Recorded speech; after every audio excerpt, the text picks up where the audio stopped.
Hey everybody, it's Lon.TV, and we're taking a look today at the ClearClick Video Capture Box Ultimate today. This is their 4K edition, and this little box allows you to bring in video over HDMI and record it without the need for a computer. And it's got a few other features too, including the ability to bring in standard definition composite video from a VCR or a game console or something like that. And we're going to be taking a deeper dive into this box and what it's all about in just a second. But I do want to let you know, in the interest of full disclosure, that this came in free of charge from the Amazon Vine program. However, all the opinions you're about to hear are my own. No one is paying for this review, nor has anyone reviewed or approved what you're about to see before it was uploaded. So let's get into it now and see what this box is all about. Now, the price point on this is about $250. This is not a perfect device by any stretch, and if you are looking for a professional level recorder, this is not going to be the device for you. You're going to want to spend about twice as much and get something from Atomos or Blackmagic or some of the other pro and prosumer brands that make these all-in-one recording devices.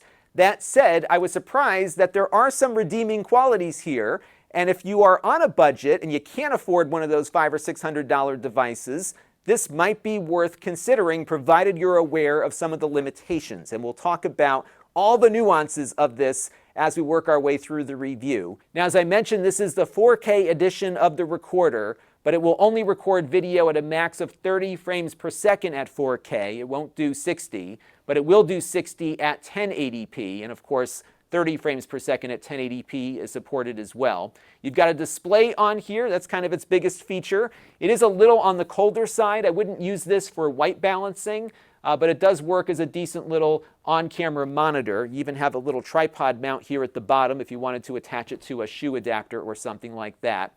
The display, though, will need to be shaded out in direct sunlight. It's not very bright.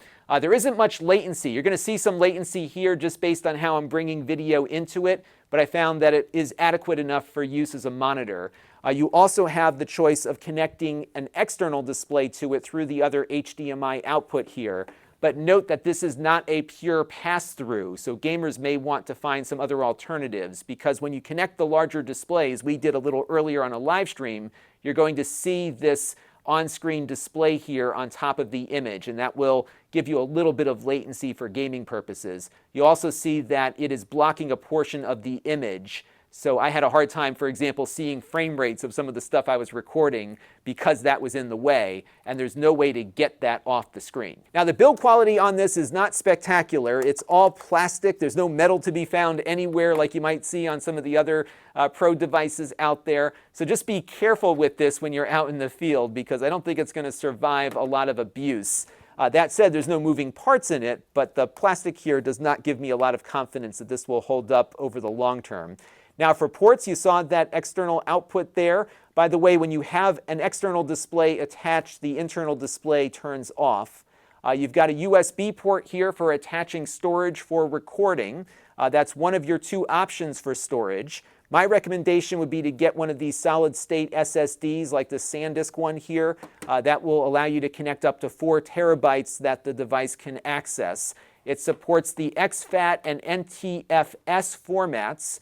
But note, it will only record a maximum of a 32 gigabyte file, and how long that is will depend on what resolution you're at and how much motion's going on in the scene.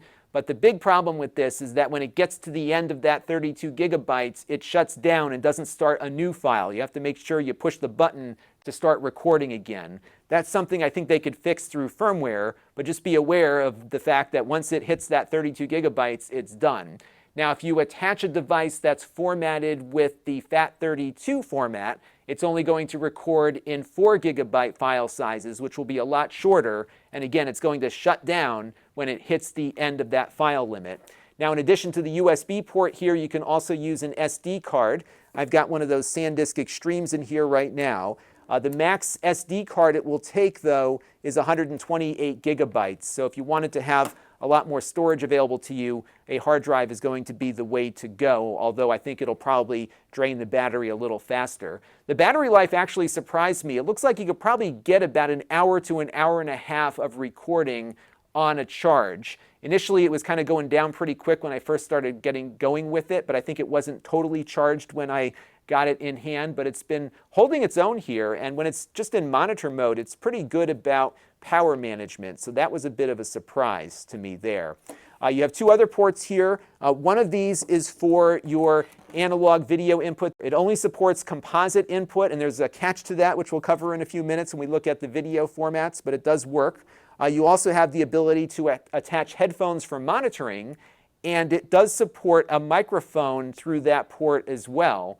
And it will mix your HDMI audio with the mic audio, and you do have some audio controls here on the front to adjust the volume level of the mic that is plugged into it. So that was kind of a neat little surprise. You could do a little play-by-play or something while you're recording off of the HDMI. Now it charges on the right-hand side. There's a micro USB connector for that. It does require a 2 amp USB power adapter. It does come with that in the box, but if you're out in the field and bringing some batteries with you, you're going to want to make sure that those support a 2 amp output to give it all the power that it needs. That USB port can power the device all on its own, so if you wanted to run continuously, just leave it plugged in. Now additionally, this will allow you to connect it to a PC and use this as a video capture device. I tried that with OBS and with vMix and even just the Windows camera app on my Windows computer, and none of it worked right. The video looked terrible and like very compressed and full of artifacts. It just is not a capture device, even though they say it is. It just doesn't work. So I would look for this as a recorder device only, not as something that can replace a capture device out in the field, because that feature was completely missing from it. It does have a remote control. The remote basically does everything that the on-device controls do, but you get it all on something you can carry away from the device itself. So if you wanted to start recording while you were in front of the camera, you could point the remote at it and start doing that. One thing though is that it is not very responsive. So when you push a button here to start or stop recording, it takes it a while to respond to that command. It's not something immediate that you would see on a more expensive device, so just be aware of that. I was surprised with the codec support here, because in addition to supporting H.264, which most of these cheap recorders support, this one does HEVC, which is a much more efficient codec that will give you much better visual quality at a lower bit rate. And that's going to be really important for the 4K recordings that you do with this. So I've got a 4K recording up right now. Of course, this video is only at 1080p 30, but I found it was able to record without any noticeable drop frames. It looks really good. I'll put some footage up on the extras channel so you can see it in its entirety here. Now 4K will record at 30 megabits per second irrespective of the codec that you choose. You cannot adjust any of the recording settings at all. It just locks it in at a certain bit rate based on the resolution. So 30 megabits per second at 4K, again in either codec. If you're going for 1080p 60, which is what we have up here right now, that is going to run at about 18 megabits per second. And if you have a 30 frames per second video going in, that will record at around 10 megabits per second.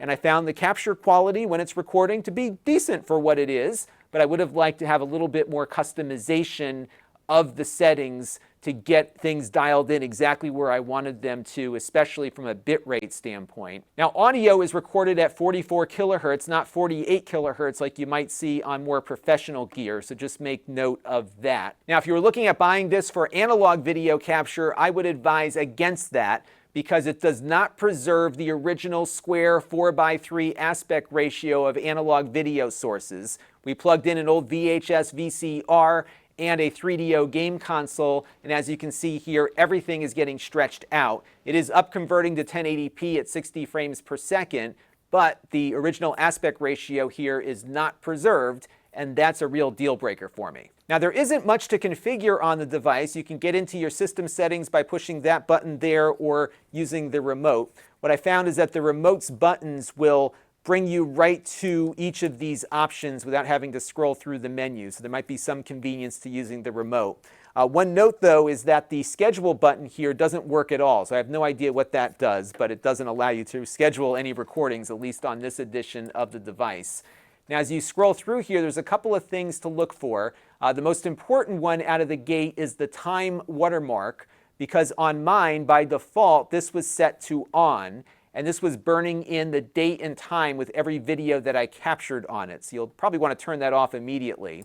You can select the video source here. Right now it's on HDMI, but if you wanted to switch to analog video and have your videos get stretched out, you would go over here to AV and select that. The recording codec can be set here. By default, it is H.265. That's what I would leave it on for the best visual quality, but you can go down to H.264 there. Again, you cannot adjust the bit rate. Now, the recording resolution is interesting because this seems to only make a difference when you're in the HDMI mode. So when you're connecting up a game console, for example, you're going to want to switch down to 1080p 60 to capture the full frame rate. I also, though, found that if you're connecting a 1080p 30 source to it, if you're in the 1080p 60 mode, it will actually record at 1080p 30. You can, though, upconvert your 1080p video to 4K if you select the 4K option here for the recording resolution. So there is some degree of 4K upconversion going on here. It doesn't look all that great, but it does do it. So that's something to consider if you wanted to try to improve whatever you're putting into it. You have a default storage option here for selecting whether or not it goes to the SD card or USB by default for recording. It will not roll over, though, to another source if you fill one up, so you'll probably need to disconnect something or adjust that setting. And lastly, you have your USB mode here for selecting what happens with that USB port. As we mentioned, the PC streaming mode didn't seem to work at all for me, but if you wanted to try that out, you can activate it there. But you have to set this every time you want to go into that mode. It's really not all that intuitive. And that's pretty much it. There isn't much to configure on this device. They've kept it really, really simple, which is why I don't think it's going to be something professionals will find a lot of utility with. Now, one thing to note with this is that it does not record HDCP protected sources. So if you're trying to hook up an Apple TV or an old PlayStation 3 or something, you're going to run into some trouble. And they put warnings all over the place about its lack of protected content recording capability. There's a sticker you got to pull off the screen when you first get it. They've got a big bullet point on the Amazon product listing, and then the manual, it's got this big warning here, like the thing's going to explode if you try to hook up an HDCP source. And then they point you at a couple of splitters that they say will remove the copy protection. So they're definitely enforcing it, but then showing you how to break it. But I would not use this for nefarious purposes. I would use it for capturing video. And if you're looking to do just that, capturing some HDMI video that's not protected, it'll do a pretty good job of that. I was surprised it did as well as it did, especially at 4K 30, and the fact that it records HEVC was a bit of a bonus for me too. So those things were good. I would love to have had more control over the video capture, though, especially adjusting the bit rate. I was very disappointed with the analog video capture, and of course the PC streaming capability here is completely broken. So the product does not fully work as advertised, but it is a passable recorder with a screen, and if you're looking for something that can do that for a price lower than some of the pro gear out there, maybe it's worth considering. Just be aware of some of its limitations. That's going to do it for now. Until next time, this is Lon.TV. Thanks for watching. This channel is brought to you by the Lon.TV supporters, including gold level supporters Chris Allegretta, Tom Albrecht, Mark Bollinger, Sergio Morales, Mark Dell, Jim Gallagher, and Stephen Sue. If you want to help the channel, you can by contributing as little as $1 a month.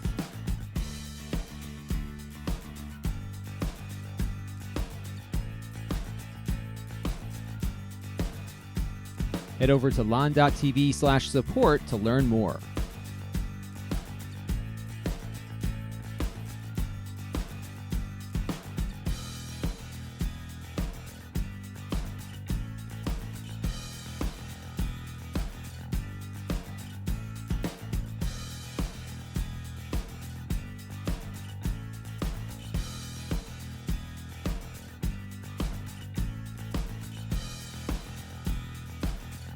And don't forget to subscribe. Visit Lon.TV/s.